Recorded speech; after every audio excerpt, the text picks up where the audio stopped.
पुण्याच्या लोहगड किल्ल्यावर ट्रेकिंगला गेलेल्या केतन अग्रवालचा पाय घसरून दरीत पडून मृत्यू झाल्याची धक्कादायक घटना 18 जून रोजी घडली होती।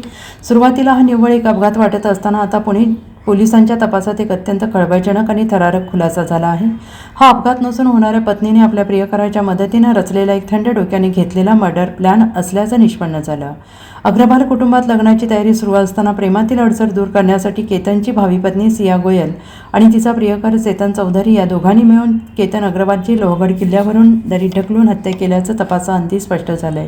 सियाचा वाढदिवस साजरा करण्यासाठी केतन लोहगडावर गेला होता। यावेळी फोटोसाठी पोज देताना सियाच्या प्रियकराने केतनला दरीत ढकलून दिल्याचं समोर आलंय। केतनची हत्या एक अपघात असल्याचा प्लॅन होता असं सिया आणि तिचा प्रियकराला दाखवायचं होतं, पण एका सीसीटीव्हीत या दोघांच्या संशयास्पद हालचाली कैद झाल्या आणि दोघांनी केतनची हत्या केल्याचं उजेडात आलंय।